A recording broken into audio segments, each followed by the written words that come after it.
हरिः ओम् आपादमौलिपर्यन्तं गुरूणामाकृतिं स्मरेत् तेन विघ्नाः प्रणश्यन्ति सिद्ध्यन्ति च मनोरथाः। श्रीगुरुभ्यो नमः। परमगुरुभ्यो नमः। श्रीमदानन्दतीर्थभगवत्पादाचार्यगुरुभ्यो नमः। मन्मनोभीष्टवरदं सर्वाभीष्टफलप्रदं पुरन्दरगुरुं वन्दे दासश्रेष्ठं दयानिधिं विद्याविनयसम्पन्नः शान्तादिगुणब्रह्मितान् सशास्त्रप्रवचनासक्तान् निलमेलार्यान् गुरून् भजे। पृथ्वीमण्डलमध्यस्याः पूर्णबोधमतानुगाः वैष्णवाः विष्णुहृदयाः कालमस्ये मम हरिः ಓಂ. ಶ್ರೀಶಾ ಪಾಹಿ. ಅನಂತಕೋಟಿ ಬ್ರಹ್ಮಾಂಡನಾಯಕ ಎಂಬುದು ಶ್ರೀ ಪುರಂದರದಾಸ ರಚಿಸಿದ ಭವ್ಯ ಗ್ರಂಥ ಮಾಲಿಕ. 180 ಗಜ್ಜೆಗಳು. 82 ಗಜ್ಜದಿಂದ 92 ಗಜ್ಜದವರೆಗೆ 10 ವರದರನ್ನು ಚಿಂತಿಸುತ್ತಿದ್ದೇವೆ. ಅಕ್ರೂರ ವರದ, ಅಂಬರೀಷ ವರದ, ನಾರದ ವರದ, ಪ್ರಹ್ಲಾದ ವರದ, ಗಜೇಂದ್ರ ವರದ, ಮುಚುಕುಂದ ವರದ, ಧ್ರುವ ವರದ, ವಿಭೀಷಣ ವರದ, ಪುಂಡರೀಕ ವರದ ಮತ್ತು ಪರಾಶರ ವರದ. 10 ಜನ ವರದರನ್ನು ಶ್ರೀ ಪುರಂದರದಾಸರು ಪರಿಚಯ ಮಾಡುವ ಮೂಲಕವಾಗಿ ಅನೇಕ ಜೀವರಿದ್ದಾರೆ.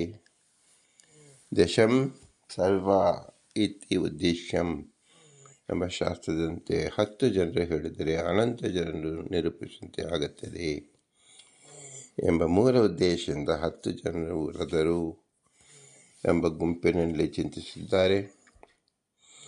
ಈ 10 ದಿಕ್ಕು, 8 ದಿಕ್ಕು ಮತ್ತು ಮೇಲೆ ಕೆಳಗೆ ನೋಡಿದರೆ 10 ದಿಕ್ಕಿನಲ್ಲಿರತಕ್ಕಂಥ ಸಮಸ್ತ ಜೀವರಿಗೂ ಅನ್ವಯವಾಗುವಂತೆ ಈ ವರದರನ್ನು ಆಯ್ಕೆಯಾಗಿದೆ. ವ್ಯವಹಾರದಲ್ಲಿ ಪರಕೀಯರು ನಾನೇ ಬ್ರಹ್ಮ, ಭಗವಂತನೇ ಜೀವರಾಗಿರುವುದರಿಂದ ಉಪಾಸನೆ ಎಂಬುದಕ್ಕಂತಾದ ಕೂಡುವುದಿಲ್ಲ. ಕಣ್ಣಿಗೆ ಕಾಣದ ದೇವರನ್ನು ನಾವು ಜೀವನದುದ್ದಕ್ಕೂ ನೆಲೆಸುತ್ತಾ ನಮ್ಮ ಬಾಳನ್ನು ವ್ಯರ್ಥ ಮಾಡಿಕೊಳ್ಳುವುದು ಸರಿಯಲ್ಲ. ಜೀವನದಲ್ಲಿ ಪ್ರತಿ ಕ್ಷಣವೂ ನಾವು ಸಂತೋಷವನ್ನು ಅನುಭವಿಸಬೇಕೆಂದರೆ ನಾವೇ ಪೂರ್ಣರು ಅಂತ ಭಾವಿಸಿಕೊಳ್ಳಬೇಕು ಎಂಬ ಪ್ರಜ್ಞೆಯಿಂದ ಅಹಂ ಬ್ರಹ್ಮಾಸ್ಮಿ, ಬ್ರಹ್ಮೋಹಂ ಎಂಬ ಇತ್ಯಾದಿ ಉಪದೇಶವನ್ನು ಮಾಡುತ್ತಾ ತಮ್ಮ ಅಭಿಲಾಷೆಯನ್ನು ಲೋಕಕ್ಕೆ ವ್ಯಕ್ತಪಡಿಸುತ್ತಾರೆ. ಇದಕ್ಕೆ ಮೂಲಭೂತವಾಗಿ ಬೃಹದಾರಣ್ಯಕ ಉಪನಿಷತ್ತಿನಲ್ಲಿ ಈ ವಾಕ್ಯವಿದೆ. ಅಹಂ ಬ್ರಹ್ಮಾಸ್ಮಿ ಎಂಬುದು ಜೀವನ ಉಪಾಸನೆಗೆ ಹೇಳಿದ್ದಲ್ಲ, ಭಗವಂತ ತನ್ನನ್ನು ತಾನು ಪರಿಚಯ ಮಾಡಿಕೊಂಡಿದ್ದ ಆಗಿದೆ. ಸಕಲ ಉಪನಿಷತ್ತುಗಳು ಎಂದರೆ ಅಪೌರುಷೀಯವಾದದ್ದು. ವೇದೈಕ ಗಮ್ಯಾದ ಭಗವಂತ ತನ್ನನ್ನು ತಾನು ಬ್ರಹ್ಮ ಎಂದು ಹೇಳಿಕೊಂಡಿದ್ದನ್ನು ಯಾವೇ ಜೀವರು ಅನಧಿಕಾರಿಗಳು ಆ ಶಬ್ದವನ್ನು ಅದರಂತೆ ಬಳಸಲು ಸಾಧ್ಯವಿಲ್ಲ. ಅದು ಅವ್ಯವಹಾರವೇ ಆಗುತ್ತದೆ. ಒಂದು ಪುಸ್ತಕದಲ್ಲಿ ಒಬ್ಬ ರಾಜನ ಕಥೆಯನ್ನು ಓದುವಾಗ ಒಬ್ಬ ರಾಜನಿದ್ದಂತೆ ಅವನ ರಾಜನ ಹೆಸರನ್ನು ಹಾಕಿದ್ದಾಗ ನಾನೇ ರಾಜ ಎಂದು ಹೇಳಿದರೆ ಪ್ರಸ್ತುತ ದೇಶದಲ್ಲಿರ್ತಕ್ಕಂಥ ರಾಜನ ಎದುರೇ ಈ ರಾಜ ನಾನೇ ರಾಜ ಅಂತ ಹೇಳಿದರೆ ರಾಜನ ಕೋಪಕ್ಕೆ ಒಳಗಾಗಿ ಶಿಕ್ಷೆಯನ್ನೇ ಕೊಡುತ್ತಾನೆ. ಇದು ಅನೇಕ ವಿಧವಾಗಿ ಚಿಂತಿಸಿದಾಗ ಆಗಿದೆ.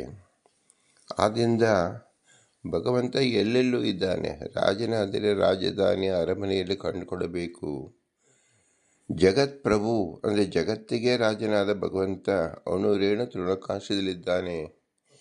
ಅವನ ಉಪಕಾರವನ್ನು ನಿರಂತರದಲ್ಲಿ ನಾವು ಅನುಭವಿಸುತ್ತಲೇ ಬರುತ್ತಾ ಇದ್ದೇವೆ. ಅವನಿಲ್ಲದೆ ಹೋದರೆ ನಾವು ಕ್ಷಣವೂ ಬದುಕಿರಲು ಸಾಧ್ಯವೂ ಇಲ್ಲ. ಕೇವಲ ನಾವು ಅವರ ಅಧೀನವಾಗಿದ್ದೇವೆ. ಭಗವಂತ ನಮ್ಮ ಒಂದು ಕ್ಷಣಕ್ಕೆ ಏನು ಪ್ರಯೋಜನ ಮಾಡುತ್ತಾನೋ ಅದನ್ನು ನಾವು ಅನಂತ ಜನ್ಮದಲ್ಲಿ ಸಾಧನೆ ಮಾಡಿದರೂ ಸಹ ಆ ಪ್ರತ್ಯುಪಕಾರವನ್ನು ಮಾಡಲು ಸಾಧ್ಯವಿಲ್ಲ. ಏಕೆಂದರೆ ಭಗವಂತ ನಮಗಾಗಿ ಈ ಬ್ರಹ್ಮಾಂಡವನ್ನೇ ಸೃಷ್ಟಿಸಿದ್ದಾನೆ. ಈ ಇಡೀ ಬ್ರಹ್ಮಾಂಡದ ಸೃಷ್ಟಿ ಯಾಕಾಯಿತು ಅದನ್ನು ಚಿಂತಿಸಿದರೆ, ಈ ಬ್ರಹ್ಮಾಂಡದೊಳಗಿರುವ ಎಲ್ಲ ಜೀವನ ಅನಾದಿ ಕಾಮಕರ್ಮಗಳ ಫಲರೂಪವೇ ಬ್ರಹ್ಮಾಂಡ. ಆ ಒಂದರಲ್ಲಿ ನನ್ನ ಅನಾದಿ ಕಾಮಕರ್ಮವೂ ಸೇರಿದೆ. ಅನಾದಿ ಕಾಮಕರ್ಮದಿಂದ ನಾನು ಏನನ್ನು ಲೋಕದಲ್ಲಿ ಅನುಭವಿಸಬೇಕು, ಅದಕ್ಕೆ ಬೇಕಾದ ಸಲಕರಣೆಗಳನ್ನು ಭಗವಂತ ಸೃಷ್ಟಿಸಿದ್ದಾನೆ. ಅದು ಈ ಬ್ರಹ್ಮಾಂಡದಲ್ಲಿದೆ. ಇದರಂತೆ ಬ್ರಹ್ಮದೇವರಿಂದ ತೃಣಜೀವ ಪರ್ಯಂತವಾಗಿ ನಾವು ಚಿಂತಿಸಬೇಕು. ಇದು ಎಲ್ಲ ಜೀವರಿಗೋಸ್ಕರವಾಗಿ ಭಗವಂತ ಸೃಷ್ಟಿ ಮಾಡಿದ್ದಾನೆ. ಇಂಥವನನ್ನು ನಾವು ನೆನೆಸಿಕೊಳ್ಳಲು ಸಾಧ್ಯವಿಲ್ಲ, ಪೂರ್ಣವಾಗಿ ತಿಳಿಯಲು ಸಾಧ್ಯವೇ ಆಗುವುದಿಲ್ಲ. ಅಂತಹರಲ್ಲಿ ನಾನೇ ಆ ಬ್ರಹ್ಮ ಎಂಬತಕ್ಕಂಥ ಅಪ್ರಬದ್ಧವಾದ ಹುಚ್ಚಾಟಿಕೆಯ ಮಾತು ಕೇವಲ ಸಂಗತವೇ ಆಗತ್ತೆ. ಅದು ಹೇಗೆ ಎಂಬುದನ್ನು ಇಂದು ನಾವು ಕೂಲಂಕಷವಾಗಿ ವಿಚಿಂತಿಸೋಣ. ಉಪನಿಷತ್ತು ತಿಳಿಸ್ತಾ ಇದೆ, ತದಾಹು ಯದ್ ಬ್ರಹ್ಮವಿದ್ಯೆಯ ಸರ್ವಂ ಭವಿಷ್ಯಂತೋ ಮನುಷ್ಯ ಮನ್ಯಂತೆ ಕಿಮು ತದ್ ಬ್ರಹ್ಮ ವೇದ್ಯಸ್ಮಾತ್ ತತ್ ಸರ್ವಂ ಭವದಿತಿ. ಬ್ರಹ್ಮವಿದ್ಯೆಯಿಂದ ತಮ್ಮ ಯೋಗ್ಯತೆ ಅನುಗುಣವಾಗಿ ಸ್ವರೂಪದಲ್ಲಿ ಪೂರ್ಣತೆಯನ್ನು ಪಡೆಯುವ ಮಹಾತ್ಮರು ಬ್ರಹ್ಮವಿದ್ಯೆಯಿಂದ ಯೋಗ್ಯವಾದ ಎಲ್ಲವೂ, ಅಂದರೆ ಜ್ಞಾನಾತ್ಮಕವಾದ ಸ್ವರೂಪವು ಅಭಿವ್ಯಕ್ತವಾಗುತ್ತದೆ ಎಂದು ಹೇಳುತ್ತಾರೆ. ಈ ವಿಷಯದಲ್ಲಿ ಕೆಲವು ಮನುಷ್ಯರು ಪ್ರಶ್ನೆ ಮಾಡುತ್ತಾರೆ, ಜೀವ ಸ್ವರೂಪವು ಬ್ರಹ್ಮಜ್ಞಾನದಿಂದಲೇ ಅಭಿವ್ಯಕ್ತವಾಗುವುದಾದರೆ ಬ್ರಹ್ಮನು ತನ್ನ ಪೂರ್ಣತೆಯನ್ನು ತಾನು ಯಾವಾಗಲೂ ಪಡೆದಿರುವುದರಿಂದ ಅವನು ಕೂಡ ತನ್ನ ಸ್ವರೂಪವನ್ನು ತಿಳಿದೇ ಪೂರ್ಣನಾದನೇನು ಎಂಬ ಪ್ರಶ್ನೆ ಹಾಕುತ್ತಾರೆ. ಬ್ರಹ್ಮನು ಆಕಸ್ಮಿಕವಾಗಿ ಹುಟ್ಟಿದ ವ್ಯಕ್ತಿ ಏನು ಎಂಬ ಪ್ರಶ್ನೆ. ಇದನ್ನು ಶ್ರೀಮದಾನಂದ ತೀರ್ಥರು ಭಾಷ್ಯ ರೂಪದಲ್ಲಿ ಬರೆದಿದ್ದಾರೆ.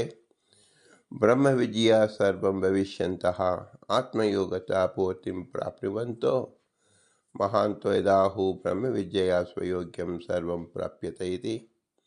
ನಿತ್ಯ ನಿರ್ದುಃಖಾನಂದಾನುಭವ ರೂಪೋ ಹಿ ಸ್ವತಃ ಉತ್ತಮೋ ಜೀವ ತಾದೃಶಂ ರೂಪಮಜ್ಞಾನಾತ್ಯರೋಹಿತಂ ಬ್ರಹ್ಮವಿದ್ಯೆಯ ಅಭಿವ್ಯಂಜ್ಯತಾ ಏವ ನ ಚ ಅನ್ಯತಾ ಅಭಿವ್ಯಂಜ್ಯತಾ ಇತಿ ಸಂತೋ ಯದಾಹು ತತ್ರ ಕೇಚಿನ್ ಮನುಷ್ಯಾಃ ಇತಿ ಮನ್ಯಂತೆ ಸ್ವರೂಪಮಿತಿ ಬ್ರಹ್ಮವಿದ್ಯಾಯಂ ಅಭಿವ್ಯಂಜ್ಯತೆ ಚೇತ್ ತದ್ ಬ್ರಹ್ಮಪಿ ಯಸ್ಮಾತ್ ಸರ್ವಂ ಅಭವತ್ ಪರಿಪೂರ್ಣಂ ಅಭವತ್ ತಸ್ಮಾತ್ ಸ್ವರೂಪಂ ಜ್ಞಾತೈವಾ ಭವತ್ ಕಿಮಿತಿ. ಬ್ರಹ್ಮ ಪರೋಕ್ಷ ಜ್ಞಾನದಿಂದ ಎಲ್ಲವನ್ನೂ ಹೊಂದುವ ಎಂದರೆ ತಮಗೆ ಯೋಗ್ಯವಾದ ಪೂರ್ಣತ್ವವನ್ನು ಹೊಂದುವ ಮಹಾತ್ಮರು ಹೇಳುತ್ತಾರೆ. ಬ್ರಹ್ಮ ಪರೋಕ್ಷ ಜ್ಞಾನದಿಂದ ಎಲ್ಲವೂ ಲಭಿಸುತ್ತದೆ ಎಂದು ಅಂದರೆ ಮುಕ್ತಿಯೋಗ್ಯ ಜೀವನು ಸ್ವಭಾವತಃ ನಿತ್ಯ ನಿರ್ದುಃಖ ಆನಂದ ಜ್ಞಾನರೂಪನಾಗಿದ್ದಾನೆ. ಅಂತಹ ಸ್ವರೂಪವು ಅಜ್ಞಾನದಿಂದ ಮುಚ್ಚಲ್ಪಟ್ಟಿದ್ದು ಬ್ರಹ್ಮ ಪರೋಕ್ಷ ಜ್ಞಾನದಿಂದ ಅಭಿವ್ಯಕ್ತವಾಗುತ್ತದೆ. ಕೇವಲ ಕರ್ಮಾದಿ ಸಾಧನಗಳಿಂದ ಅಭಿವ್ಯಕ್ತವಾಗುವುದಿಲ್ಲ. ಹೀಗೆ ಸಜ್ಜನರು ಏನು ಹೇಳುತ್ತಾರೋ ಆ ವಿಷಯದಲ್ಲಿ ಕೆಲವು ಮನುಷ್ಯರು ಈ ರೀತಿ ಭಾವಿಸುತ್ತಾರೆ. ಜೀವನ ಸ್ವರೂಪವು ಬ್ರಹ್ಮನ ಜ್ಞಾನದಿಂದಲೇ ಅಭಿವ್ಯಕ್ತವಾಗುವುದಾದರೆ ಆ ಬ್ರಹ್ಮನು ಪೂರ್ಣನಾಗಿರುವುದರಿಂದ ಅವನು ತನ್ನ ಸ್ವರೂಪವನ್ನು ತಿಳಿದುಕೊಂಡೇ ಪೂರ್ಣನಾದನೋ ಹೇಗೆ ಎಂಬ ಪ್ರಶ್ನೆ ಹಾಕಿದರೆ, ಬ್ರಹ್ಮ ವಾ ಇದಮಗ್ರಮಾಸೀತ್ ತಾದಾತ್ಮ ಏವ ಅಹಂ ಬ್ರಹ್ಮಾಸ್ಮೀತಿ ತಸ್ಮಾತ್ ತತ್ ಸರ್ವಂ ಅಭವತ್ ತತ್ ಯೋ ಯೋ ವೇದಾನಾಂ ಪ್ರತಿಭಜ್ಯತಾ ಸ ಏವ ತದಭವತ್ ತದಶ್ರೀಣಾಂ ತದಾ ಮನುಷ್ಯಾಣಾಂ ತದ್ವೇತತ್ ಪಶ್ಯನ್ ಋಷಿರ್ವಾ ದೇವಾಃ ಪ್ರತಿಪೇದೆಯಹಂ ಅನುಭವಂ ಸೂರ್ಯಂತೆ ತದಿದಮಪ್ಯೇತಾ ಹಿ ಯ ಏವಂ ವೇದ ಅಹಂ ಬ್ರಹ್ಮಾಸ್ಮೀತಿ ಇದಂ ಸರ್ವಂ ಭವತಿ ತಸ್ಯಃ ನ ದೇವಾಶ್ಚ ನ ಭೂತ್ಯ ಈಶತೆ ಆತ್ಮ ಹಿ ಯೇಷಾಂ ಸ ಭವತಿ. ಈ ಜಗತ್ತಿನ ಸೃಷ್ಟಿಗಿಂತ ಮೊದಲು ಬ್ರಹ್ಮನೇ ಇದ್ದ. ಅವನು ಎಲ್ಲರಿಗೂ ಅಂತರ್ಯಾಮಿಯಾದ್ದರಿಂದ ಯಾರಿಗೂ ತ್ಯಜಿಸಲು ಸಾಧ್ಯವಿಲ್ಲ. ಪೂರ್ಣನಾದವನು ಯಾವಾಗಲೂ ಇದ್ದೇನೆಂದು ತಿಳಿಸಲ್ಪಡ್ತಾನೆ ಎಂದು ತನ್ನನ್ನೇ ತಾನೇ ತಿಳಿದವನು, ಆದ್ದರಿಂದ ಅವನು ಯಾವಾಗಲೂ ಪೂರ್ಣನಾಗಿದ್ದಾನೆ. ದೇವತೆಗಳಲ್ಲಿ ಯಾರ್ಯಾರು ಅವನ ಐಹೇಯತ್ವಾದಿ ಗುಣಗಳನ್ನು ಹೇಗೆ ಉಪಾಸನೆ ಮಾಡಿದರೋ ಅವರು ತಮ್ಮ ಜ್ಞಾನಕ್ಕೆ ಮತ್ತು ಯೋಗ್ಯತೆಗೆ ಅನುಗುಣವಾಗಿ ಜ್ಞಾನಾನಂದಾದಿಗಳ ಪೂರ್ಣತ್ವವನ್ನು ಪಡೆದರು. ಹಾಗೆಯೇ ಋಷಿಗಳಲ್ಲಿಯೂ ಕೂಡ ಮನುಷ್ಯರಲ್ಲಿಯೂ ಕೂಡ ಆ ಪರಬ್ರಹ್ಮನು ಸಾಕ್ಷಾತ್ಕರಿಸಿಕೊಂಡ ವಾಮದೇವ ಋಷಿಯು ಬ್ರಹ್ಮನ ಸರ್ವಜೀವ ಐಹೇಯತ್ವಾದಿ ಗುಣಗಳನ್ನು ಅಹಂ ಮನುರಭುವಂ ಸೂರ್ಯಶ್ಯ ಎಂಬ ಸೂಕ್ತದಿಂದ ಪ್ರತಿಪಾದ್ಯಗಳನ್ನಾಗಿ ಕಂಡುಕೊಂಡನು. ದೇವತೆಗಳೇ ಮೊದಲಾದವರು ಹಿಂದೆ ಬ್ರಹ್ಮನನ್ನು ತಿಳಿದು ಪೂರ್ಣರಾದಷ್ಟೇ ಅಲ್ಲ, ಈಗಲೂ ಯಾರು ಹರಿಯನ್ನು ಅಹೇಯ ಪೂರ್ಣ ಯಾವಾಗಲೂ ಇರುವನೆಂದು ತಿಳಿಯಲ್ಪಡುವನೆಂದು, ಅವನು ತನ್ನನ್ನು ಹಾಗೆ ತಿಳಿಯವನೆಂದು ಉಪಾಸನೆ ಮಾಡುವನು, ಅವನು ಸ್ವಯೋಗ್ಯವಾದ ಆನಂದಾದ ಪೂರ್ಣತೆಯನ್ನು ಪಡೆಯುತ್ತಾನೆ. ದೇವತೆಗಳು ಕೂಡ ಅವನಿಗೆ ಈ ಜ್ಞಾನದ ಫಲವನ್ನು ತಡೆಯಲಾರರು. ತಡೆಯಲು ಸಾಮರ್ಥ್ಯವಿಲ್ಲ ಎಂದಲ್ಲ, ಶ್ರೀಹರಿಯು ಈ ದೇವತೆಗಳ ಸ್ವಾಮಿಯಾಗಿದ್ದಾನೆ. ಆದ್ದರಿಂದ ಪ್ರೀತಿಯಿಂದಲೇ ದೇವತೆಗಳು ಹರಿಪ್ರಿಯನಾದ ಜ್ಞಾನಿಗಳಿಗೆ ವಿಘ್ನ ಮಾಡುವುದಿಲ್ಲ. ಒಟ್ಟಿದ ತಾತ್ಪರ್ಯವೇನು? ಬ್ರಹ್ಮನು ಒಂದು ದಿನದಲ್ಲಿ ಬ್ರಹ್ಮತ್ವವನ್ನು ಹೊಂದಿದನು. ಜೀವನು ಸ್ವತಃ ಸ್ವರೂಪದಲ್ಲಿ ಪೂರ್ಣ ಜ್ಞಾನ, ಆದ್ದರಿಂದ ಅವನೇ ಬ್ರಹ್ಮ ಅಂತ ಯಾಕೆ ಹೇಳಬಾರದು ಅಂದರೆ ಹಾಗೆ ಹೇಳಲು ಸಾಧ್ಯವಿಲ್ಲ. ಬ್ರಹ್ಮನ ಅಧೀನದಲ್ಲೇ ಜೀವರಿದ್ದಾರೆ ಎಂಬತಕ್ಕಂಥದ್ದನ್ನು ನಮ್ಮ ಶ್ರೀಮದಾನಂದ ತೀರ್ಥರು ತಿಳಿಸುತ್ತಿದ್ದಾರೆ. ಇದರಿಂದ ದೇವತೆಗಳು, ಋಷಿಗಳು, ಮನುಷ್ಯರು ತಮ್ಮ ಉತ್ತಮ ಗತಿಯನ್ನು ಹೊಂದುತ್ತಾ ಇದ್ದಾರೆ. ಅಥ ಯೋ ಅನ್ಯಾಂ ದೇವತಾಮುಪಾಸ್ಯೆ ಅನ್ಯಾಸೌ ಅನ್ಯೋಹೋ ಅಸ್ಮೀತಿ ನ ಸಾ ವೇದ ಯಥಾ ಪಶುಃ ಏವಂ ಸ ದೇವಾನಂ ಯಥಾಹ ವೈ ಬಹವಃ ಪಶವಃ ಮನುಷ್ಯಾಃ ಭಂಜಂತೆ ರೇವ ಏವ ಏಕಃ ಪುರುಷಃ ದೇವಾನ್ ಭುವಕ್ತಿಃ ಏಕಸ್ಮಿನ್ನೇವ ಪಶವಾದೀಯಮಾನೆ ಪ್ರಿಯಂ ಭವತಿ ಕಿಮು ಬಹುಷು ತಸ್ಮಾದ್ ಯೇಷಾಂ ತನ್ನ ಪ್ರಿಯಂ ವ್ಯಾ ಏತತ್ ಮನುಷ್ಯ ವಿದ್ಯುಃ. ಯಾರು ವೇದ ವಿಲಕ್ಷಣವಾದ ವಿಷ್ಣು ರೂಪ ದೇವತೆಯನ್ನು ವಿಷ್ಣುವು ಬೇರೆ, ಅಹೇಯತ್ವಾದಿ ಗುಣವುಳ್ಳವನು ಬೇರೆ ಎಂದು ಉಪಾಸನೆ ಮಾಡುತ್ತಾರೆಯೋ, ಅಹೇಯತ್ವಾದಿ ಗುಣಗಳು ಬೇರೆ, ವಿಷ್ಣುವು ಬೇರೆ ಎಂದು ತಿಳಿದು ಬ್ರಹ್ಮರುದ್ರಾದಿ ಇತರ ದೇವತೆಯನ್ನು ಯಾರು ಉಪಾಸನೆ ಮಾಡುತ್ತಾರೆಯೋ, ಯಾರು ಜೀವ ವಿಲಕ್ಷಣವಾದ ವಿಷ್ಣು ರೂಪ ದೇವತೆಯನ್ನು ಜೀವ ವಿಲಕ್ಷಣವೆಂದು ಅಹೇಯತ್ವಾದಿ ಗುಣವುಳ್ಳವನು ಅನ್ಯ, ಈ ವಿಷ್ಣುವು ಅನ್ಯ ಎಂದು ಉಪಾಸನೆ ಮಾಡುತ್ತಾರೆಯೋ, ಮೂರು ಜೀವ ವಿಲಕ್ಷಣವಾದ ವಿಷ್ಣು ರೂಪ ದೇವತೆಯನ್ನು ತನ್ನ ಗುಣದಿಂದಲೇ ಭಿನ್ನನೆಂದು ಅಹೇಯತ್ವಾದ ಗುಣವುಳ್ಳವನು ಅನ್ಯ, ಈ ವಿಷ್ಣುವು ಅನ್ಯ ಎಂದು ಉಪಾಸನೆ ಮಾಡುತ್ತಾನೆಯೋ ಅವನು ಸರಿಯಾಗಿ ತಿಳಿದಿಲ್ಲ. ಅವನು ಕೇವಲ ಮನುಷ್ಯರ ಭೋಜನಕ್ಕೆ ಉಪಯುಕ್ತವಾದ ಹಾಲು, ಮೊಸರು ಮುಂತಾದ ಪದಾರ್ಥವನ್ನು ಒದಗಿಸುವ ಜ್ಞಾನರಹಿತ ಪಶುವಿನಂತೆ. ಆದರೆ ಜ್ಞಾನಿಯಾದವನು ದೇವತೆಗಳಿಗೆ ಪಶುವಿನಂತೆ ಪ್ರಿಯನಾಗಿರುತ್ತಾನೆ. ಹೇಗೆ ಪಶುಗಳು ಒಬ್ಬ ಮನುಷ್ಯನಿಗೆ ಭೋಜನ ಪದಾರ್ಥವನ್ನು ಒದಗಿಸಿಕೊಡುತ್ತೇವೆಯೋ ಹಾಗೆ ಒಬ್ಬೊಬ್ಬ ಜ್ಞಾನಿಯೂ ಅನೇಕ ದೇವತೆಗಳಿಗೆ ಸಂತೋಷವನ್ನು ಉಂಟು ಮಾಡುತ್ತಾನೆ. ಲೋಕದಲ್ಲಿ ಒಂದು ಪಶು ತೆಗೆದುಕೊಂಡು ಬಂದರೂ ಸಂತೋಷವಾಗುತ್ತದೆ, ಇನ್ನು ಅನೇಕ ಪಶುಗಳಿಂದ ಸಂತೋಷವಾಗುತ್ತದೆ ಎಂದು ಬೇರೆ ಏನು ಹೇಳುವುದೇನು?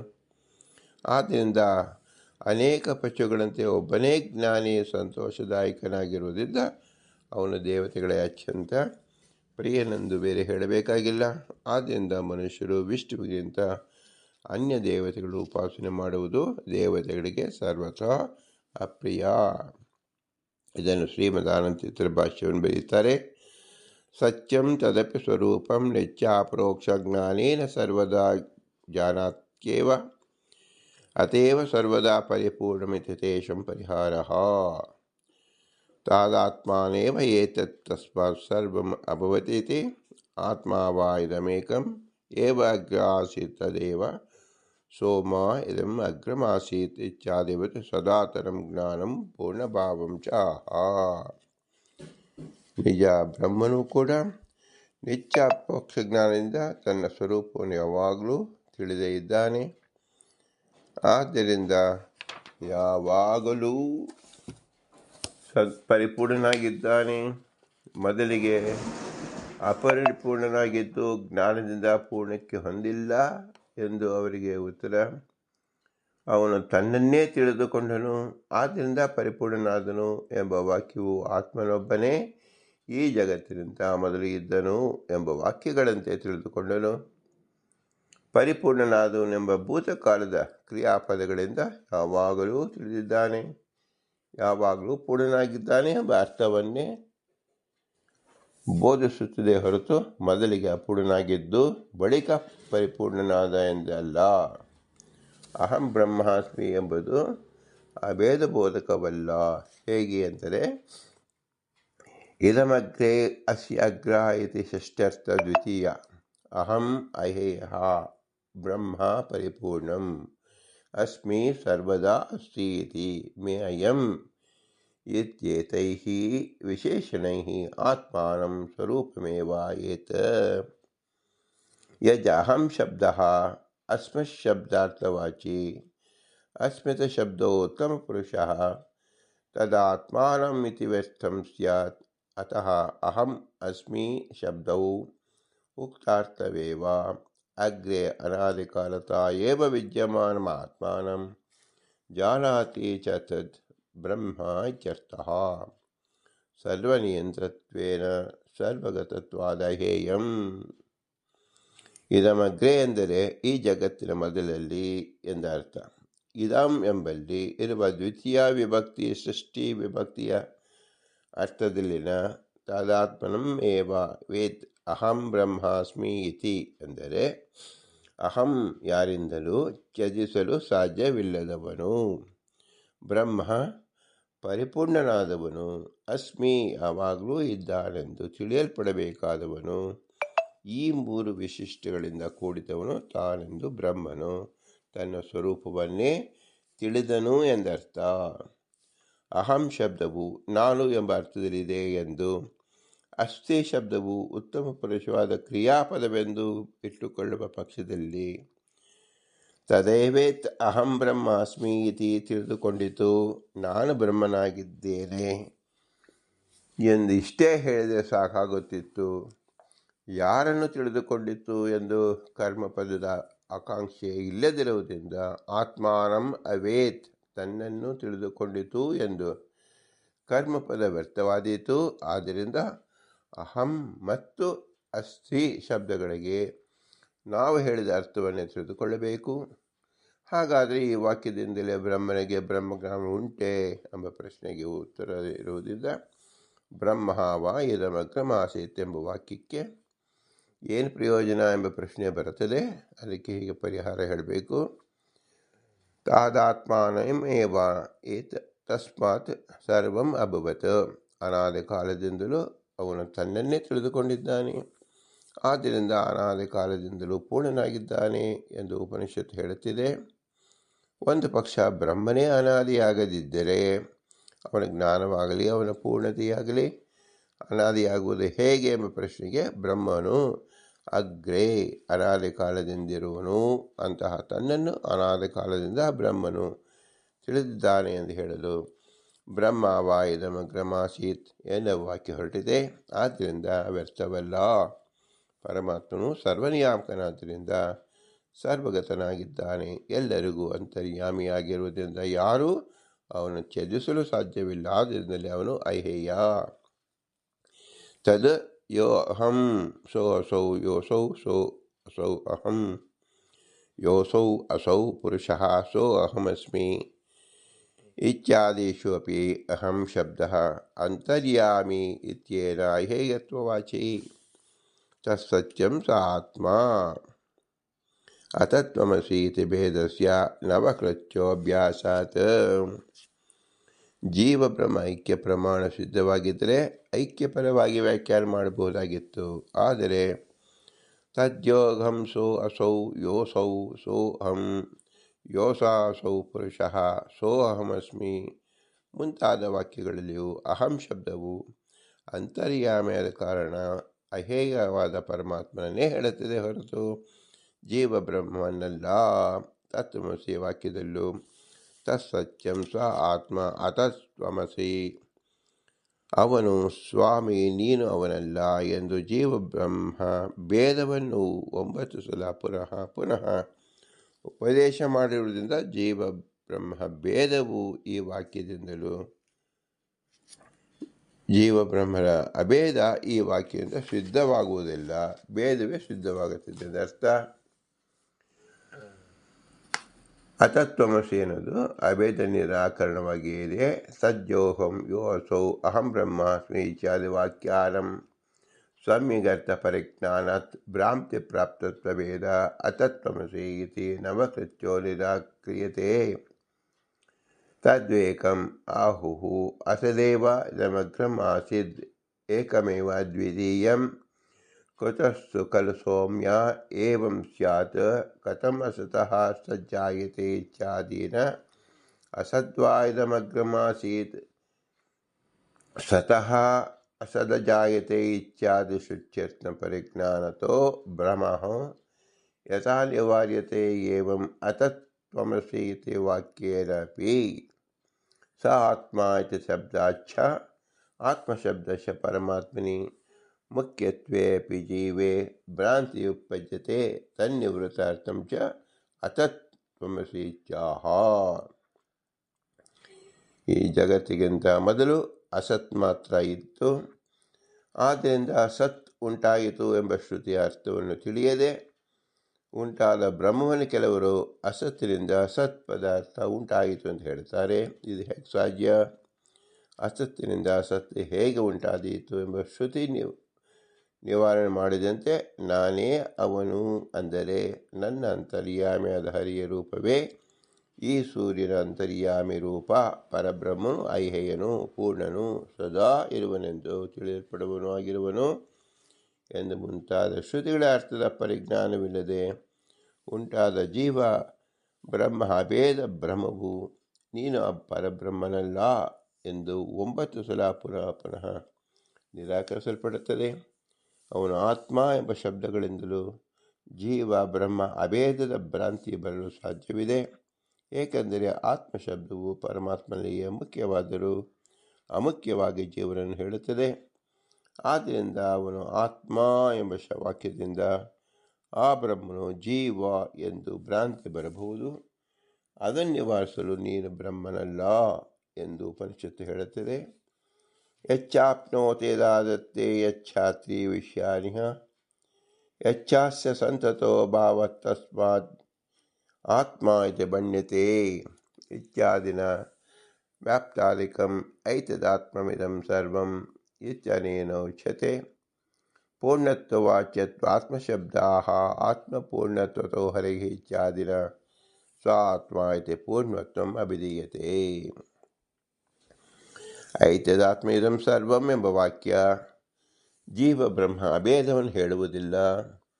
ಪರಬ್ರಹ್ಮನು ಸರ್ವವ್ಯಾಪ್ತನಾದ್ದರಿಂದಲೂ ಸರ್ವಾಧಿಪತಿಯಾದ್ದರಿಂದಲೂ ಸರ್ವಸಂಹರ್ತನಾದ್ದರಿಂದಲೂ ನಿತ್ಯನಾದ್ದರಿಂದಲೂ ಆತ್ಮ ಎಂದು ಕರೆಯಲ್ಪಡುತ್ತಾನೆ ಎಂದು ಪ್ರಮಾಣ ವಚನ ಇರುವುದರಿಂದ ಪರಬ್ರಹ್ಮನ ಸರ್ವವ್ಯಾಪ್ಯತ್ವಗಳೇ ಐತದಾತ್ಮಇದಂ ಸರ್ವಂ ಎಂಬಲ್ಲಿ ಆತ್ಮಶಬ್ದದಿಂದ ಹೇಳಲ್ಪಟ್ಟದೆ. ಆತ್ಮಶಬ್ದ ಪೂರ್ಣತ್ವವಾಚಕ. ಶ್ರೀಹರಿಯ ಪೂರ್ಣನಾದ್ದರಿಂದ ಆತ್ಮ ಎನಿಸಿದ್ದಾನೆ ಎಂಬ ಪ್ರಮಾಣ ಅನುಸಾರ ಸ ಆತ್ಮ ಎಂದರೆ ಪರಬ್ರಹ್ಮನು ಪೂರ್ಣ ಎಂದರ್ಥ ಹೊರತು ಅವನು ಜೀವ ಎಂದ ಅರ್ಥವಲ್ಲ. ಆದ್ದರಿಂದ ಮೃತ್ಯುಂಡಾದಿಗಳ ಉದಾಹರಣೆಯನ್ನು ತಿಳಿಸಿದ್ದಾರೆ. ಇದರ ಎಲ್ಲ ಅರ್ಥವನ್ನು ನಾವು ಏನು ತಿಳಿಯಬೇಕು?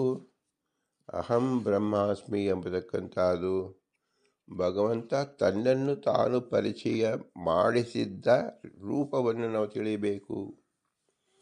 ಭಗವಂತ ಪೂರ್ಣ ಜ್ಞಾನಿ. ಅಜ್ಞಾನಿಯಾಗಿರ್ತಕ್ಕಂಥ ಜೀವರಿಗೆ ಹೇಗೆ ತಿಳಿಯಬೇಕು? ಜ್ಞಾನಿಯಾದವನೇ ತಿಳಿಸಿಕೊಡಬೇಕು. ಆದ್ದರಿಂದ ಪರಿಪೂರ್ಣ ಜ್ಞಾನಿಯಾದವನು ಮೊದಲೇ ಇದ್ದವನು ಆದ ಭಗವಂತ ಅಹಂ ಬ್ರಹ್ಮ ಅಸ್ಮಿ, ನಾನು ಬ್ರಹ್ಮನೇ ಆಗಿದ್ದೇನೆ ಎಂಬುದನ್ನು ಸ್ಪಷ್ಟೀಕರಿಸುತ್ತಿದ್ದಾನೆ. ಇದು ಸಕಲ ವ್ಯವಹಾರದಲ್ಲೂ ಸಹ ಯಥಾರ್ಥವಾಗಿದೆ. ಆದರೆ ಇದನ್ನು ನಮ್ಮ ಮೇಲೆ ಜೀವನ ಮೇಲೆ ಆರೋಪ ಮಾಡಿಕೊಂಡು ಅರ್ಥವನ್ನು ಮಾಡುವುದು ಅತ್ಯಂತ ಅನಿಷ್ಟ ರೂಪವಾಗಿದೆ, ಅಪರಾಧ ರೂಪವಾಗಿದೆ. ಅದನ್ನು ನಾವು ಯಾವ ಜೀವರು ಭ್ರಮಿಸಬಾರದು. ಅಹಂ ಬ್ರಹ್ಮಾಸ್ಮಿ ಎಂಬುದು ಭಗವಂತನು ತನ್ನ ಹೆಸರನ್ನು ತಾನು ಹೇಳಿಕೊಂಡಂತೆ ಆಯಿತೆ ಹೊರತು ಜೀವನ ಹೆಸರನ್ನು ಅವನು ಹೇಳುತ್ತಿಲ್ಲ. ಉದಾಹರಣೆಗೆ ನಾವು ವಿದ್ಯೆಯನ್ನು ಕಲಿಯುವಾಗ ಗುರುಗಳು ತಮ್ಮ ಪರಿಚಯವನ್ನು ಮೊಟ್ಟಮೊದಲಿಗೆ ಮಾಡಿಕೊಳ್ಳುತ್ತಾರೆ, ನಂತರ ಪಾಠವನ್ನು ಪ್ರಾರಂಭ ಮಾಡುತ್ತಾರೆ. ಅಲ್ಲಿ ಕುಳಿತಿರುವ 50-60 ಜನ ವಿದ್ಯಾರ್ಥಿಗಳು ಎಲ್ಲರೂ ಅವರ ಹೆಸರು ಬೇರೆ ಬೇರೆಯೇ ಆಗಿರುತ್ತದೆ ಹೊರತು ಎಲ್ಲರದು ಆ ಉಪಾಧ್ಯಾಯರ ಹೆಸರೇ ಆಗಿರುವುದಿಲ್ಲ. ಉಪಾಧ್ಯಾಯರು ಮೊಟ್ಟಮೊದಲಿಗೆ ಆ ತರಗತಿಯಲ್ಲಿ ಎಲ್ಲ ವಿದ್ಯಾರ್ಥಿಗಳ ಮುನ್ನವೇ ಅವರು ಬಂದಿದ್ದರಿಂದ ತಮ್ಮ ಪರಿಚಯವನ್ನು ತಾವು ಮಾಡಿಕೊಂಡಾಗ ಎಲ್ಲರಿಗೂ ತಿಳಿಸಿದಂತೆ ಆಗುತ್ತದೆ. ಇಲ್ಲದರಿಗೆ 60 ಜನ ವಿದ್ಯಾರ್ಥಿಗಳಿಗೆ ಆ ಉಪಾಧ್ಯಾಯರ ಪರಿಚಯವೇ ಆಗುವುದಿಲ್ಲ. ಇದರಂತೆ ಭಗವಂತ ಅನಾದಿ ಕಾಲದಿಂದ ಇರತಕ್ಕಂಥ ಭಗವಂತ, ವೇದಗಮ್ಯನಾದ ಭಗವಂತ, ವೇದ ಪುರುಷನಾದ ಭಗವಂತ ತಾನು ಪೂರ್ಣ, ತಾನು ಬ್ರಹ್ಮ, ನಾನು ಬ್ರಹ್ಮ ಎಂದು ಹೇಳಿಕೊಂಡಿದ್ದಾನೆ.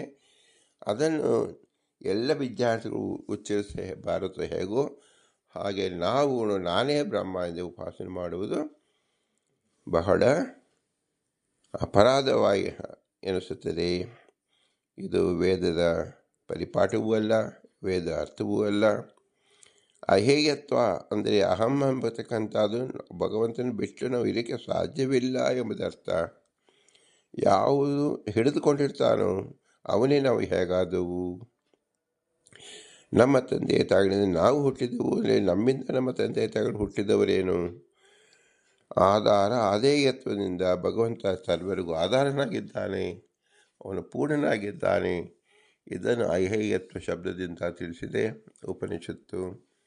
ಆದ್ದರಿಂದ ಅಹಂ ಅಹೇಯತ್ವ ಅನ್ನೋದವನು ಬ್ರಹ್ಮ ಪೂರ್ಣನಾಗಿದ್ದೇನೆ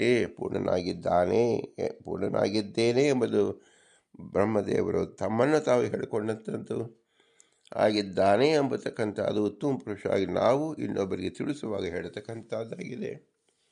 ಆದ್ದರಿಂದ ಅಹಂ ಬ್ರಹ್ಮಾಸ್ಮಿ ಎಂಬತಕ್ಕಂಥ ಭಗವಂತನ ನಾಮವನ್ನು ಅವನ ಪರಿಚಯ ನಮಗೆ ಮಾಡಿಕೊಟ್ಟ ಅಂತ ತಿಳಿದುಕೊಂಡಾಗ ಅವನ ಪ್ರೀತಿ ಉಂಟಾಗುವುದೇ ಹೊರತು ನಾನೇ ಬ್ರಹ್ಮದ ಉಪಾಸನೆ ಮಾಡುವುದಕ್ಕಾಗಿ ಅಲ್ಲ ಎಂಬುದನ್ನು ತಿಳಿಯಬೇಕು. ಇಂಥ ಮಹತ್ವ ಜ್ಞಾನವನ್ನು ತಿಳಿಸೋಸ್ಕರವಾಗಿ ಪುರಂದರದಾಸರು 10 ಜನ ವರದರು ತೋರಿಸಿದ್ದಾರೆ. ವರದರು ಎಂದರೆ ಭಕ್ತಿಯನ್ನು ಇಟ್ಟುಕೊಂಡ ಜೀವರು. ಯಾವ ರೀತಿ ಭಕ್ತಿ ಎಂದರೆ ಭಗವಂತನಿಗೂ ನಮಗೂ ಭಿನ್ನವಾಗಿದ್ದೇವೆ. ಭಗವಂತ ಈಶಾ, ನಾವು ದಾಸರು ಎಂಬ ನಿಶ್ಚಯ ತತ್ವವನ್ನು ಹೊಂದಿದವರು ವರದರು ಎಂದರ್ಥ. ಅವರನ್ನು ಪರಿಚಯ ಮಾಡುವ ಮೂಲಕವಾಗಿ ಪುರಂದರದಾಸರು ನಮಗೆಲ್ಲರಿಗೂ ಸಹ ನಮ್ಮ ಜೀವತ್ವದ ಗುಣವನ್ನು ಪರಿಚಯ ಮಾಡ್ತಾ ಇದ್ದಾರೆ. ಯಾವ ಉಪಾಸಕರಾದ ಸಾಧು ಸಜ್ಜನರಾದ ಜೀವರಿಗೆ ಇದು ಬಹಳ ಪ್ರಯೋಜನಕಾರಿಯಾಗುತ್ತದೆ.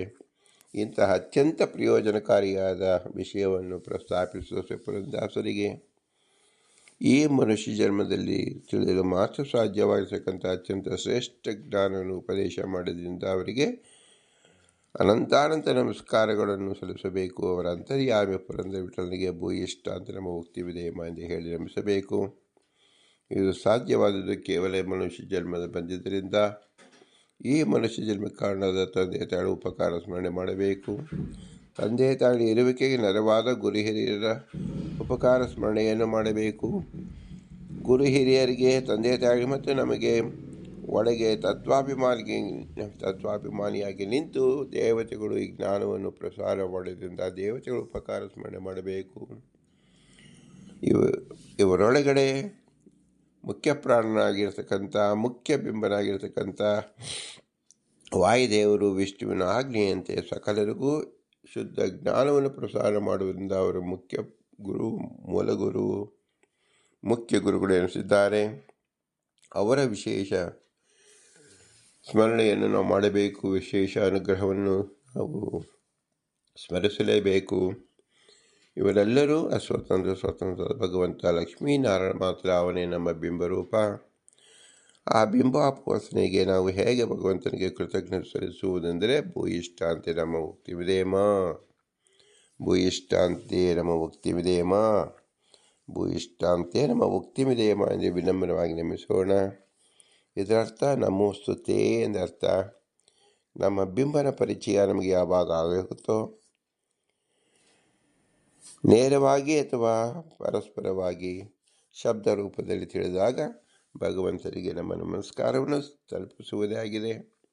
ಅದನ್ನೇ ವೇದ ಪುರುಷನಾದ ಅಪೌರುಷೇಯದಲ್ಲಿ ಈಶಾವಾಸ ಉಪನಿಷತ್ ತಿಳಿಸಿರುವಂತೆ ಈ ಭೂಯಿಷ್ಟಾಂತೆ ನಮ್ಮ ಉಕ್ತಿಮಿದೇಮ ಎಂದು ಹೇಳಿದ್ದೇವೆ. ಇದು ಭಗವಂತನಿಗೆ ನಾವು ಶರಣಾಗಿದ್ದೇವೆ. ಭಗವಂತ ಪರಮಪುರುಷನಾಗಿದ್ದಾನೆ. ಅವನ ಶರಣು. ನಾವೆಲ್ಲರೂ ಅವನ ಅಧೀನದಲ್ಲಿದ್ದೇವೆ, ಅವನ ದಾಸರಾಗಿದ್ದೇವೆ. ಅವನೇ ನಮಗೆ ಮೋಚಕ, ಅವನೇ ನಮ್ಮ ಸ್ವರೂಪದಲ್ಲಿರ್ತಕ್ಕಂಥ ಸುಖವನ್ನು ಕೊಡುವಂತೆ ದಯಪಾಲಿಸುವನು ಅಂದರೆ ಮೋಕ್ಷದಾತ ಎಂದರ್ಥ. ಇದನ್ನು ಮನಸ್ಸಿನಲ್ಲಿಟ್ಟುಕೊಂಡು ಅಯಮೇವ ಸರ್ವದಾತಾರಃ ಸರ್ವಾಣಿ ನಿವಾರಕಃ ಅಯಮೇವ, ನಮ್ಮ ಎಲ್ಲ ಬೇಕುಗಳನ್ನು ಕೊಡ್ತಕ್ಕಂಥ ಭಗವಂತ, ನಮ್ಮಲ್ಲಿರತಕ್ಕಂಥ ಎಲ್ಲ ಅನಿಷ್ಟ ಪರಿಹಾರಕ ಭಗವಂತ ಎಂಬ ನಿತ್ಯ ಅನುಸಂಧಾನದಲ್ಲೇ ಭಗವಂತನ ಕೈ ಮುಗಿಯುವುದೇ ಭೂಯಿಷ್ಟಾಂತೆ ನಮ್ಮ ಉಕ್ತಿ ವಿಧೇಮ ಎಂದು ಹೆಸರು. ಭಾರತೀಯರ ಮುಖ್ಯ ಪ್ರಾಣ ಅಂತ ಶ್ರೀಕೃಷ್ಣ ಅರ್ಪಣಿಸು. ಹರಿಗೆ ಓಂ, ಹರಿಗೆ ಓಂ, ಹರಿಗೆ ಓಂ.